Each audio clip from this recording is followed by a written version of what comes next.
Hello and welcome to the Chengdu Living Podcast. My name is Charlie and I'm joined by Austin. Hey. This is our fourth episode and today we're talking about gaming in China.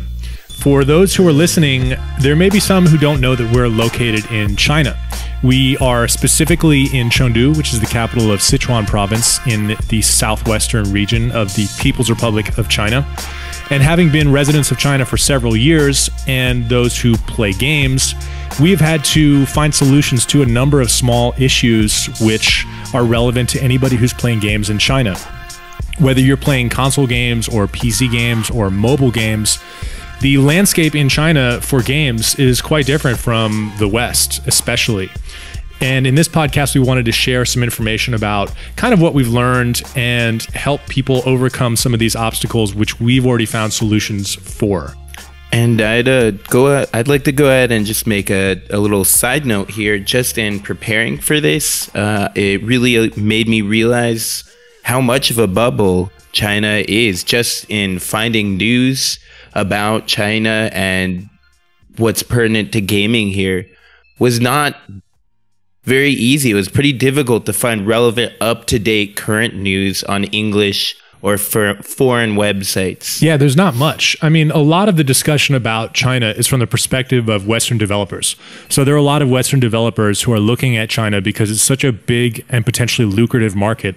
And they're trying to figure out how can we publish our game in China or how can we reach users inside China. And so this perspective is one which is discussed a lot on websites like Gamasutra, which are specifically for game developers. But especially for someone who's just a resident in China and just wants to play games, it is pretty hard to find information on kind of what's going on. And there's not really one place where you can learn all that. So that's certainly true. And also being able to read Chinese makes it a lot easier to find some of this information. Yeah, absolutely.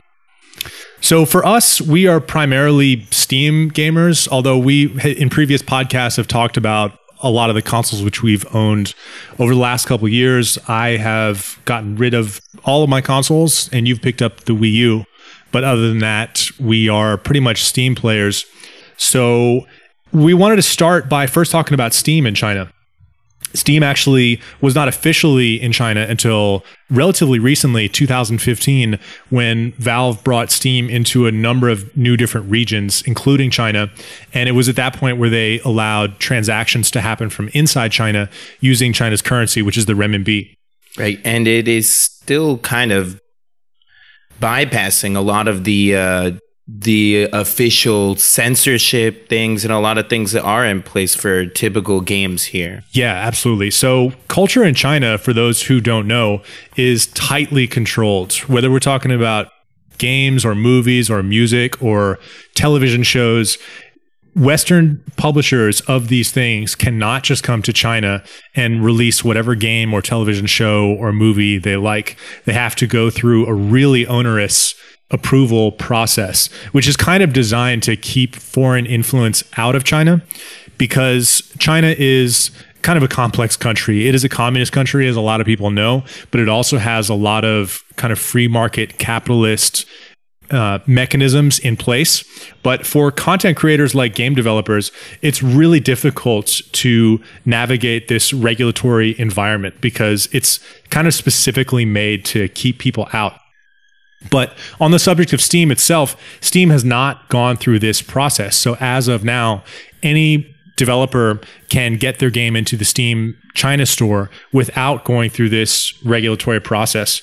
And the body of the Chinese government which controls this is China's State Administration of Press, Publication, Radio, Film, and Television, which is one of the biggest mouthful acronyms ever, SAPPRFT. As are a lot of the other official organizations around this too, like the Ministry of Infrastructure. I don't know. Everything's like a ministry, you know? Everything has like some grandiose communist kind of vibe to it. So I'd like to go ahead and just mention some of the things real quick that go into the censorship with games, which I have a list of.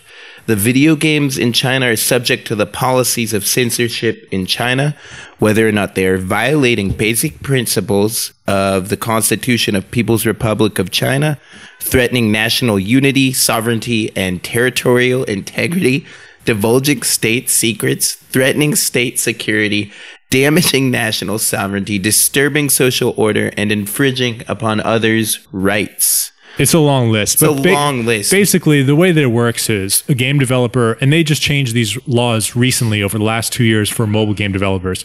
And mobile games is the biggest sector of the gaming industry in China. The way it works is a developer submits their app to be approved by the regulatory body.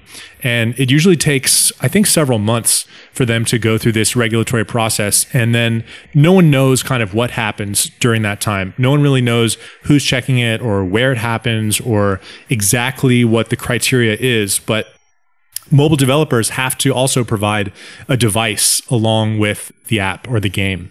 So they'll install the game onto a phone and then send it to this regulatory group and then wait for a really long time, for months. Yeah. And so developers in China are really concerned about this because anybody who's a small developer can't really afford to do this.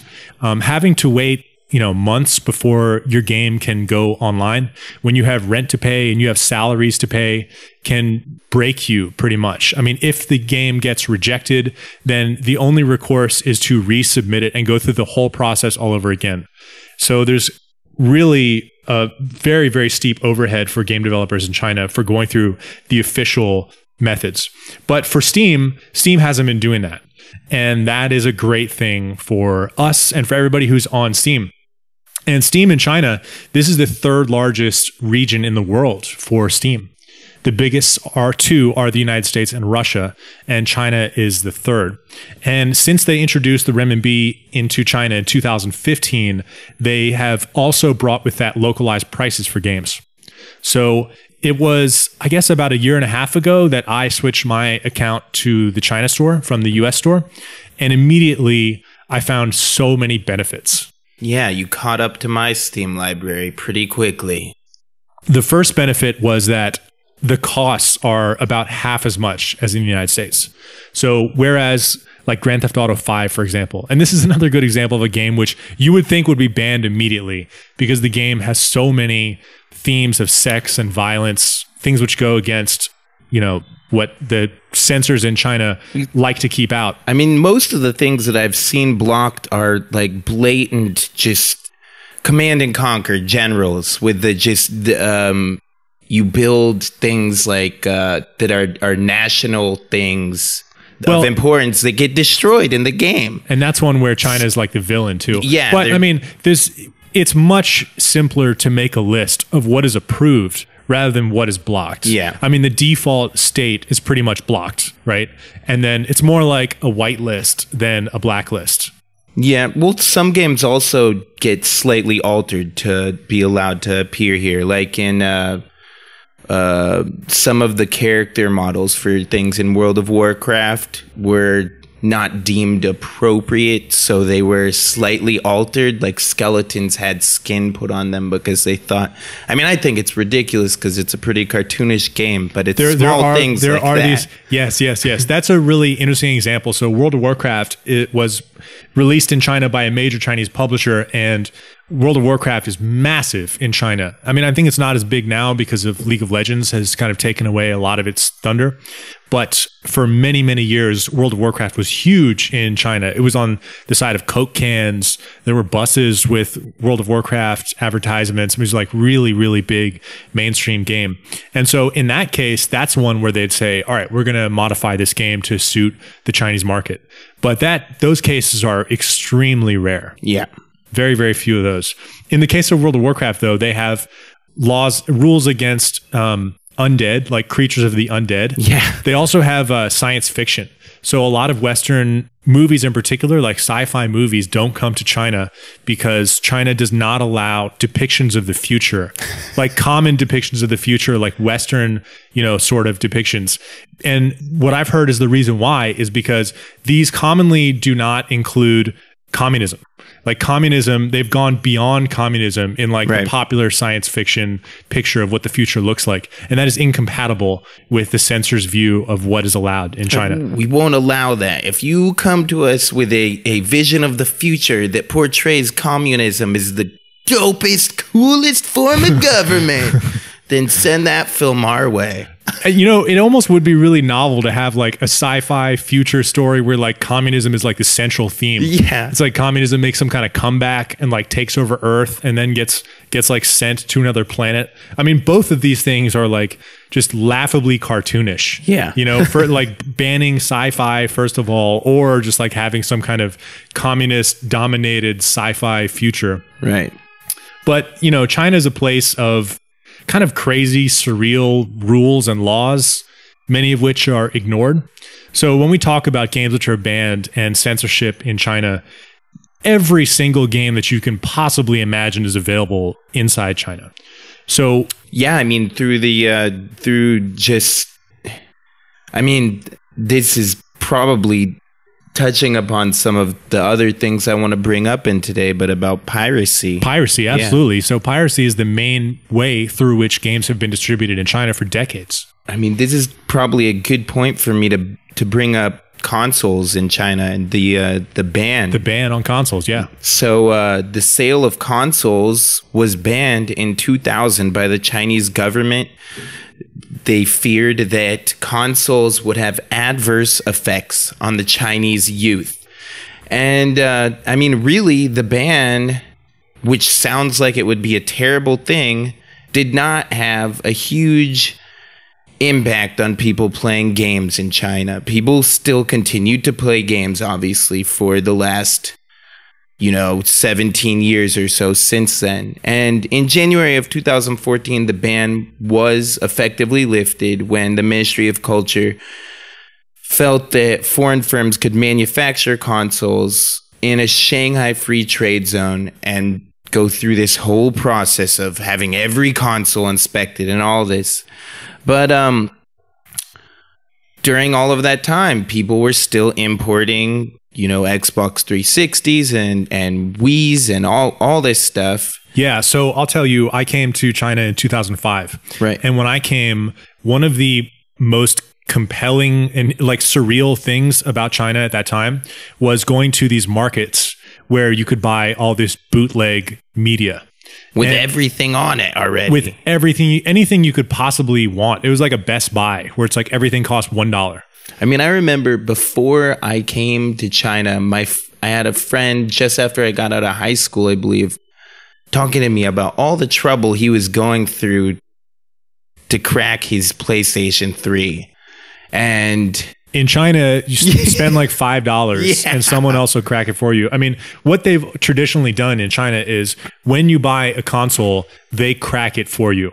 It's hard to imagine a scenario up until just a few years ago where anyone in China would buy a console and not crack the console because crack games were just so prolific. Yeah. So you would go into these markets, like in Chengdu, in every city in China, they have these markets still. And they're kind of starting to disappear now because everything is going online and everyone streams media and downloads it rather than buying physical media like CDs and DVDs. And they don't want to crack my Wii U.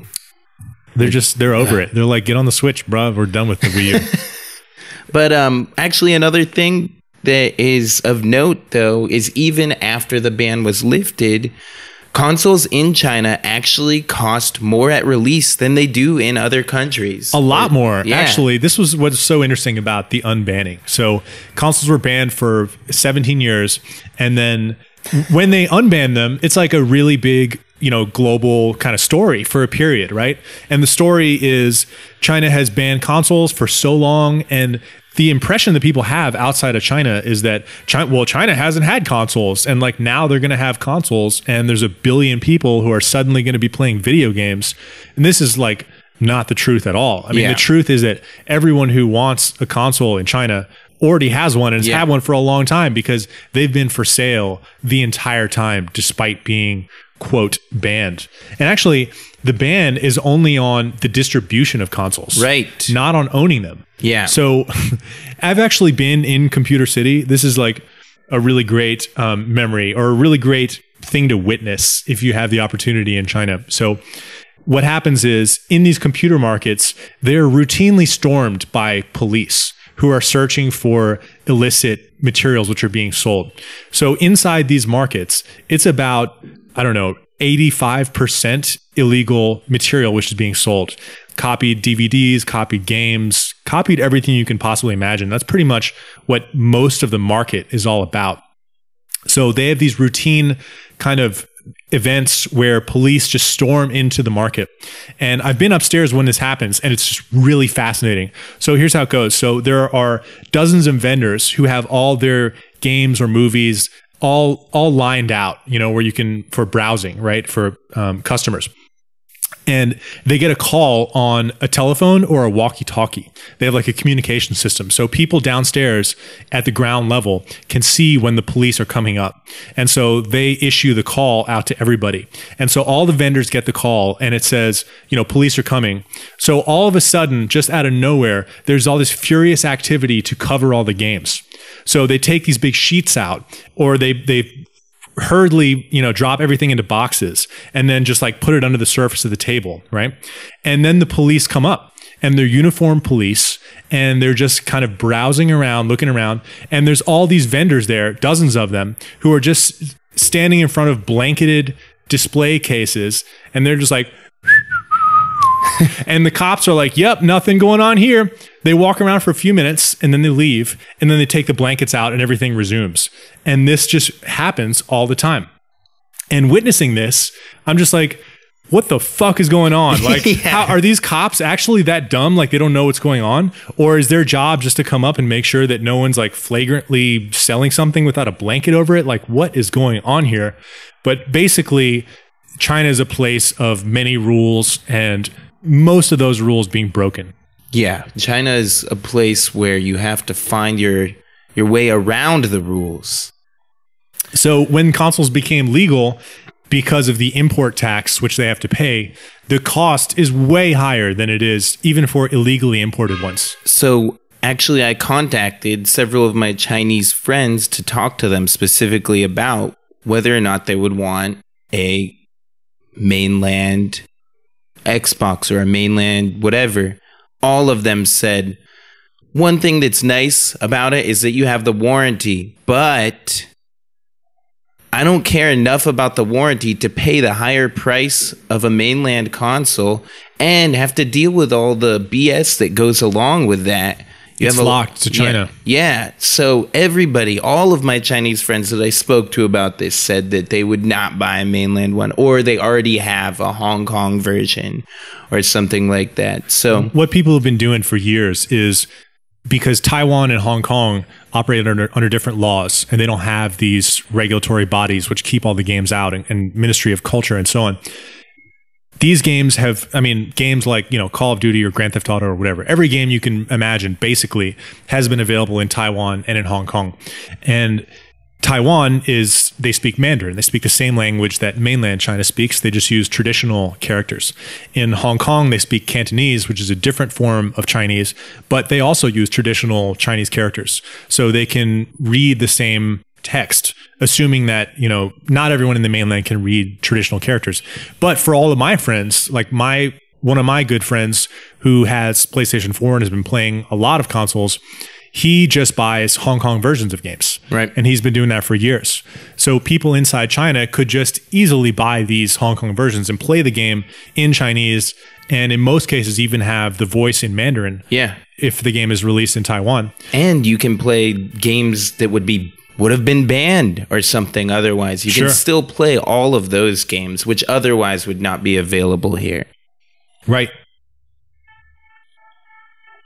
So for developers who want to get into China, I actually deal with this a lot through my job. So I work with independent developers who are abroad and who are interested in publishing their game in China.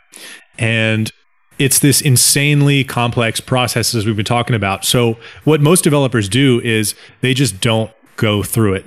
And the only ones who do go through it generally are the biggest developers or the biggest properties in the world, like World of Warcraft. Plants vs. Zombies was really big in China. Counter-Strike Go is in China. That's really big. And League of Legends.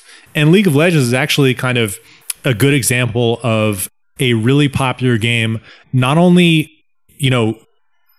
actually coming out in China and becoming big and successful in China, which is very rare, but actually becoming a Chinese game itself. I mean, yeah, it's been purchased by Tencent. Exactly. Yeah. So Riot, the developer of League of Legends, was acquired by Tencent.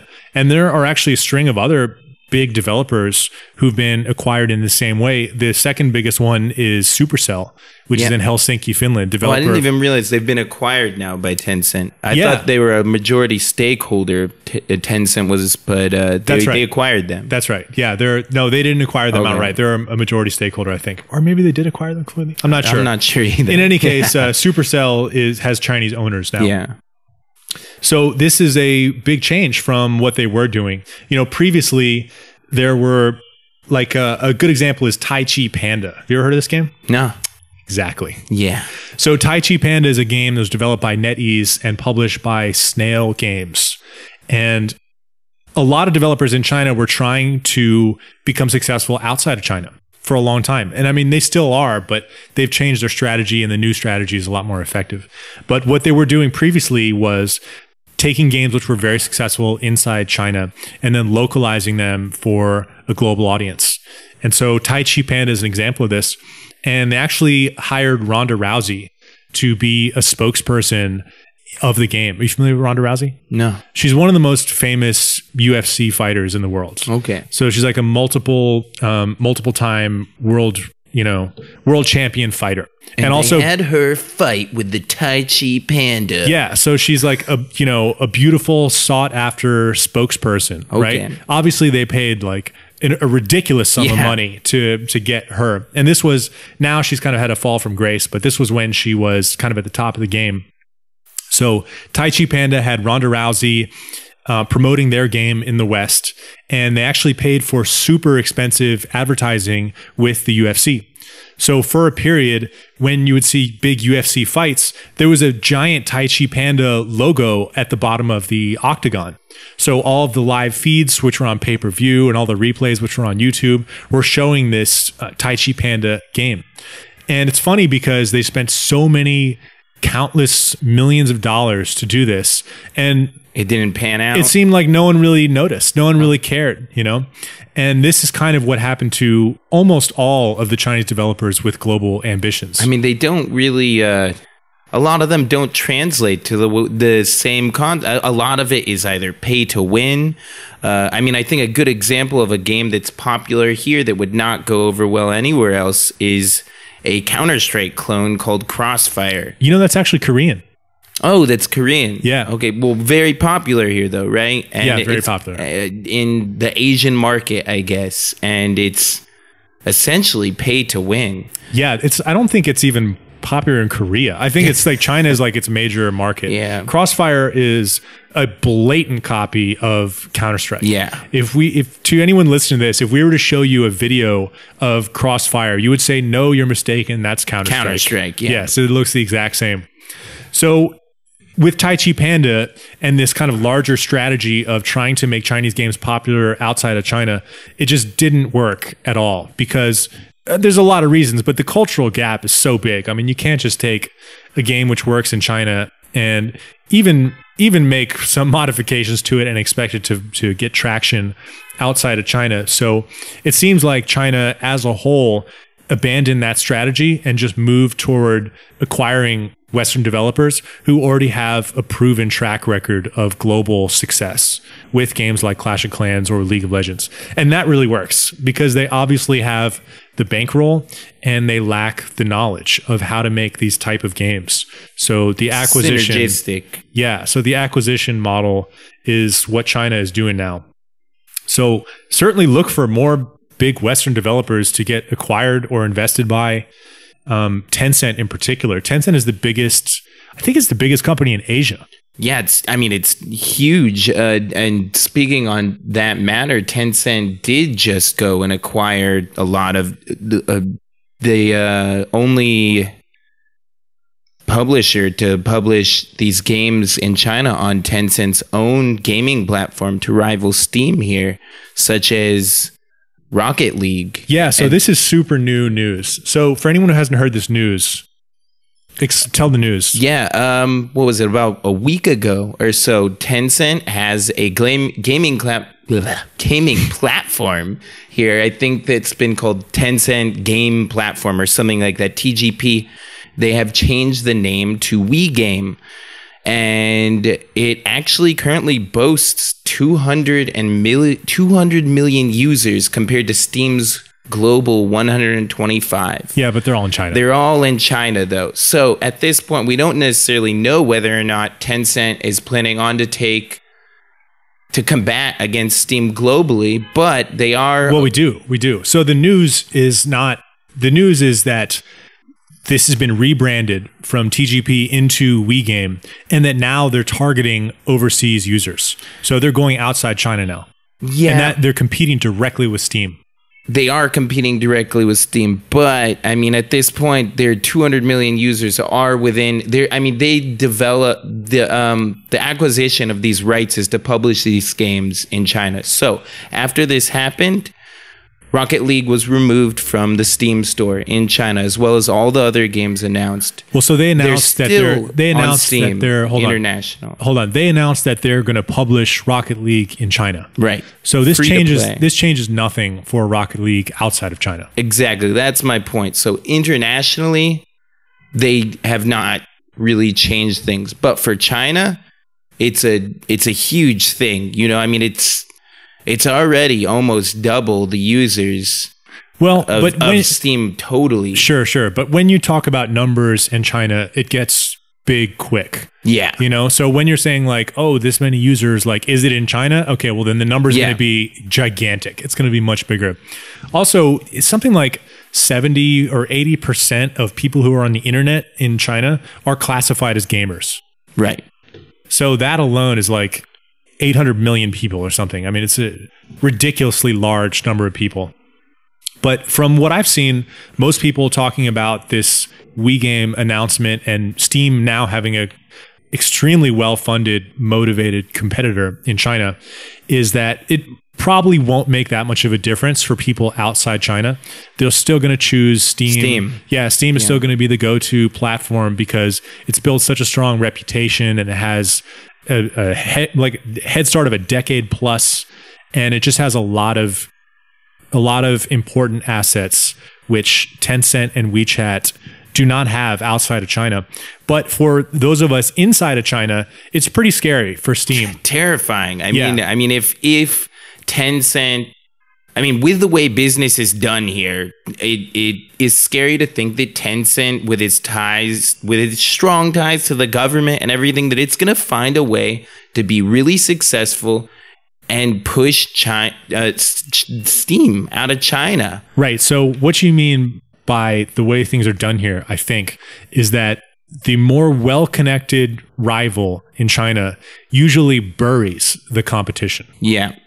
So the fear is that China will be banned or blocked, or basically will have to go through this authorization, this regulatory process, which we talked about previously. And that would eliminate 99% of the games in the Steam China store. Or they're going to do something like what they're doing with all these games and just basically make Steam redundant in China because the games that you want to buy are not available on Steam. They're only available on WeGame. Now, for international, users like us, we will probably want to continue using Steam and find other ways to purchase our games, either through the Humble Store, GOG, or something. But no. I mean, my thought, if that does come to pass, which it seems like 50-50, it seems like pretty likely, it could happen. If Steam China gets shut down, which would be very sad, there are millions and millions of users. I think they would switch to Steam in another region. And certainly for myself, I 100% would do that. Yeah. I would definitely just switch back to the United States. And really the only two things that would change are, number one, I would be paying twice as much for games, which is not a big deal because the games are already so cheap now. I'm like buying stuff that I'm not even playing, or I'm playing a year after I purchase it. So paying more is not a big issue for me. But secondly, it means I could no longer pay using my Chinese bank card. Yeah. So for, Chinese people with their Steam account, they don't necessarily have a bank card in another country they can use to purchase games in a different region. I feel like China's will find a way. Yeah. Like Jurassic Park, like China finds a way. It's going to find some illicit method to bypass this block if it comes to pass. And I mean, one example of this would be Taobao, which is like an unregulated eBay in China, where there's all manner of illicit things sold. And I think if people were to switch to other regions of Steam, there would be things like Steam charge cards for Hong Kong or whatever. I think that there would be some way around it. But honestly, having gone this long with Steam now being the third largest region in the world, for Steam China, and to still not be regulated at all is pretty incredible. Yeah. I mean, it's not like a small oversight. It's like a major platform with like tens of millions of users that is totally unregulated. It's just like there's just this, huge blinder on one side of their head or something. And they just, they're like, I haven't heard about that. I don't know anything about that. Yeah, actually, I think one of the biggest regions in the world for Grand Theft Auto 5 is China. People love that game here. I mean, I have students who can barely speak English, and they're like, "Oh, you like games?" And I'm like, "I love games." And they're like, "GTA, CS." They just know like those things, and everything they talk about is always acronyms. Yeah. GTA, CS, LOL, FBI, OMG, WTF, BBQ. Yeah. If you look online at Grand Theft Auto 5, like the user base on Steam Spy, then you'll see that China has one of the biggest number of online players. And it's crazy because this is like one of the most obscene games that is out there. And it's so big in China. So it does seem like some kind of weird omission. Like everything else is so tightly controlled in China, and this is somehow overlooked. So I wonder if we've just been really lucky with this or what will happen. But certainly with this recent news of WeGame publishing Rocket League in China, I'm sure there's going to be more games like that. Well, I think part of it is just waiting for the infrastructure to catch up with things. So, I mean, at some point we may see some sort of shift, but so far things have been really great. Like one thing to point out, you bring up Rocket League. Even Rocket League getting released in China is a pretty cool thing, even if we could not play it online before due to the Great Firewall of China. And GTA, I had a kind of debate on Reddit with somebody over this, and he was very critical of Tencent publishing this game, and he was like, fucking Tencent publishing Rocket League. Why can't the developer just publish it themselves? He clearly just, I thought, didn't understand. Yeah, like how the landscape in China really works. But for those of us who are living inside China, I bought Rocket League like as soon as it came out and loved it, and we played it at CGF. And it has never worked online here ever, because the Google servers, the game is run on, right? Yeah. So everything Google in China is blocked, and Rocket League servers are run by Google. So the multiplayer component of the game, which is pretty much the meat of the game, I mean, it's intended to be a multiplayer online game. Yeah, doesn't work in China and has never worked in China, and now for the first time will work in China, which is exciting. Yeah, really exciting for a lot of people to get to play that game. Yeah, it's good news. I mean, obviously, ideal outcome would be for nothing to be blocked in China, but that's not going to happen. Yeah. Like that's not going to happen in the foreseeable future at all. So, barring that remote possibility, the best case scenario is to find another way to so the game's going to actually be playable in China, and it's going to be free to play, which I think the free to play business model is going to work really well for this game. It's going to work great for China as well. I think the market, I think, will eat that up and want to spend money on the game. So we'll see how it works. But I mean, I kind of feel like Rocket League might work better as a free to play game everywhere. Maybe. The DLC is such a big component of it. They just added the Fast and the Furious, the Vin Diesel car, whatever it is. Anyway, and they have the Back to the Future, DeLorean. There's all these different DLC packages for the game, and the DLC seems to have done really well. Rocket League has absolutely flourished as an esport. It's become so big.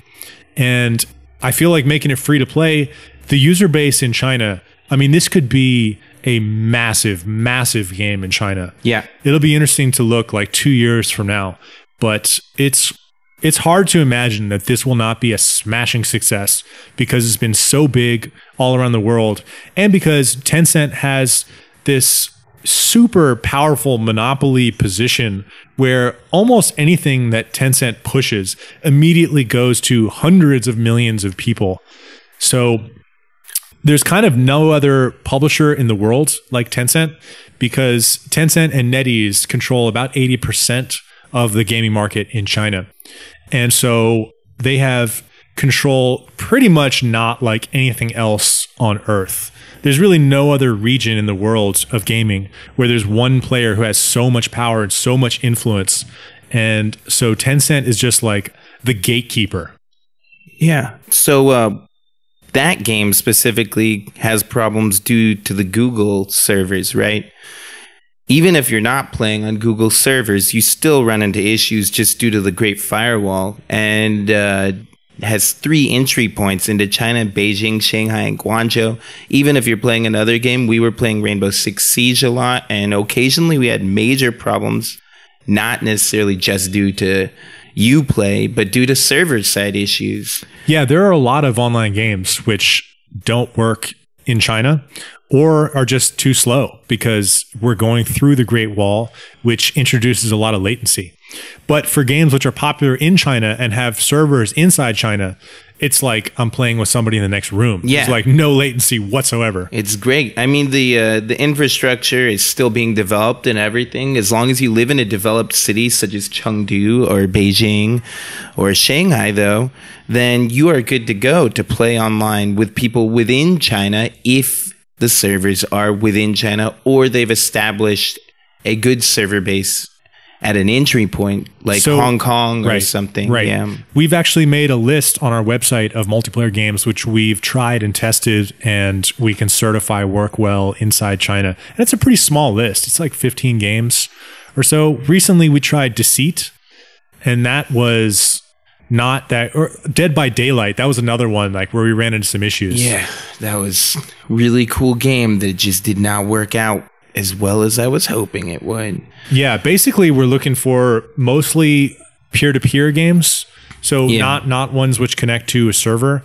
What is the Ubisoft one? For Honor?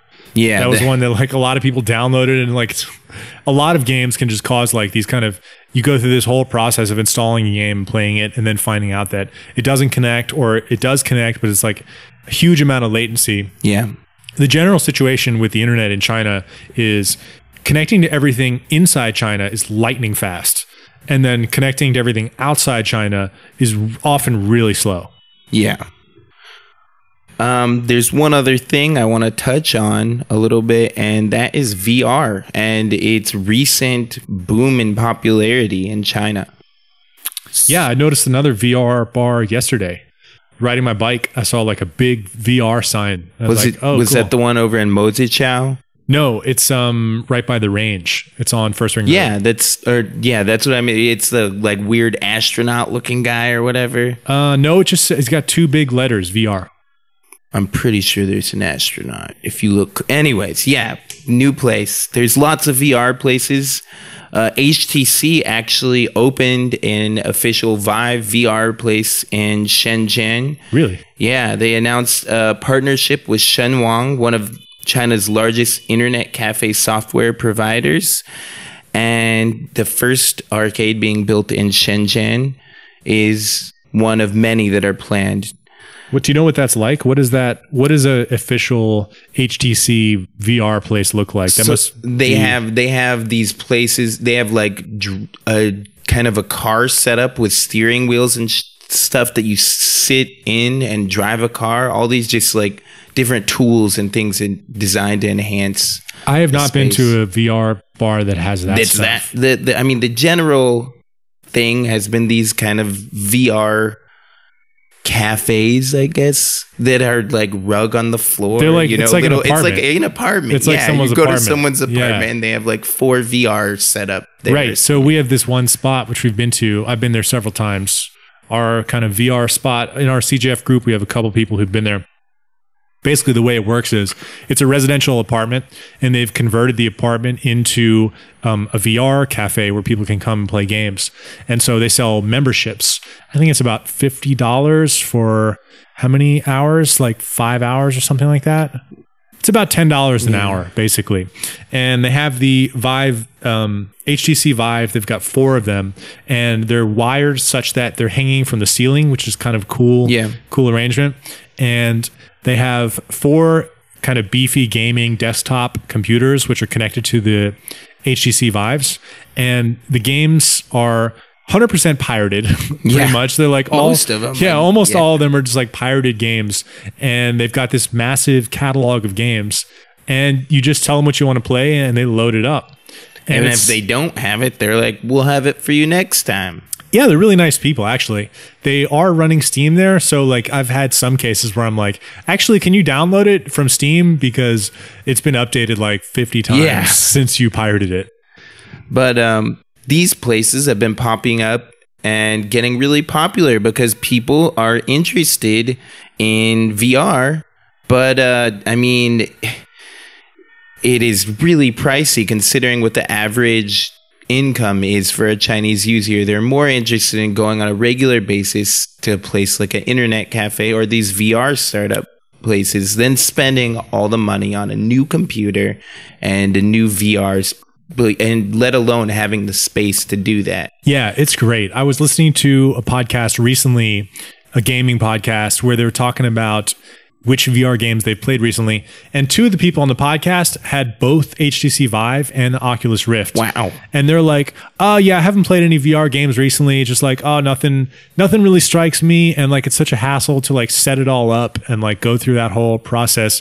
And hearing that just reminded me of like how great it is to have a place nearby where you can pay $10 and just play any game you want, and they worry about everything else. Like, that is really the ideal way to do VR, I think. Yeah, it's super exciting. So I mean, it's a certain type of growth that we're seeing in China that I don't think's happening anywhere else with VR right now. Yeah. And the economy of this kind of thing really makes a lot of sense in China because these are apartments, like we said. So they're not like, you know, official they're not places of business. storefronts, you know. Yeah, like they're certainly breaking some kind of zoning law, like if zoning laws even exist in China. And so the cost is really low. I mean, to rent this apartment is probably like $500 a month. Yep. And then they buy PCs and HTC Vives, and they charge $10 an hour, and they have 4 of these stations. I mean, if you do the numbers, like it all adds up. I mean, it's all like a pretty reasonable business model, you know, where you can actually make a little bit of money, you know? Yeah. Whereas if you were in the West, like the United States, it'd be very difficult. I mean, you'd have to charge a lot more than $10. Well, the VR market here is projected to be worth about $8.5 billion in just 4 years, with all the new companies starting up, all the interest surrounding it. So yeah, I don't know if I buy that. Yeah, like that I does said, seem like projected. Too much. Right. I think it's a lot, but I mean, if, let's say, there's some kind of breakthrough where people are using their phones for VR, then I think that that's possible. Well, people are using phones. There's a ton of devices designed to use VR on phones for sale that is super cheap and accessible to anyone on Taobao that are selling. Maybe not a lot. I don't know the exact numbers, but for as cheap as like 30 yuan or something. Yeah, but they're really not big though. It's not like these VR bars that we're going to. It's not as popular as that. What I'm saying is, if there was like an open source Android VR kind of platform, or if Apple was like, we're doing VR now, here's how it works, and you could use an iPhone for it, and it had like some kind of hit game in VR, then that would give it the kind of juice that it needs to become truly mainstream. And at that point, then it's not hard to imagine it becoming an $8 billion business in China, for example, because mobile phones are huge here. Smartphones this is like a mobile first country. I read a survey that said about 40% of the people that consider themselves gamers here only play on phone. Right. China is the world's largest mobile games market in the world, over $10 billion. And it had a 41% increase in growth from 2015 to 2016. That's nuts. And it's expected to be $28.9 billion by 2019, according to data from Newzoo Mobile Market Intelligence. Wow. And I believe it. Yeah. I mean, if you like take the subway here, you see everyone. Everyone has like a pretty nice smartphone. Everyone is using it all the time. Everyone is buying things with it all the time. They're ordering delivery food on it. They're ordering, watching movies. Yes, everything you can imagine, like all checking the above. Their calendar, making phone calls, sending messages, anything. Yes, it all happens through the phone. Calling taxis, renting bicycles. Yeah, it's like you don't even need a computer for almost anything in China.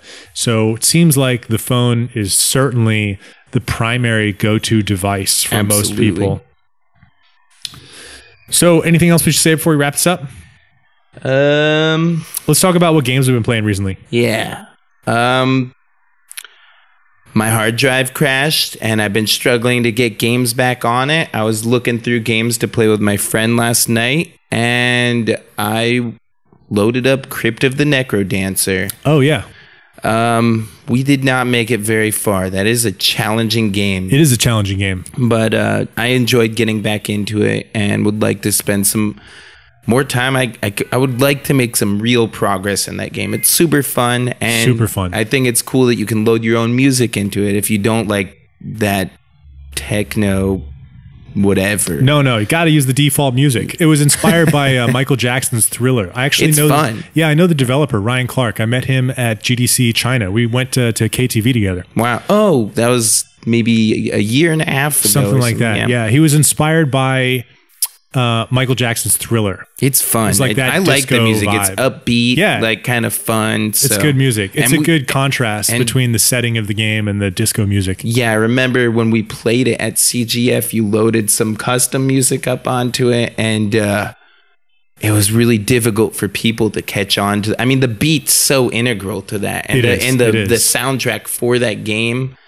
goes along with that really well. Yeah. So, what about you? I've been playing Dreaming Sarah. I had a conversation with Leon recently where he recommended this Japanese game called Yume Nikki.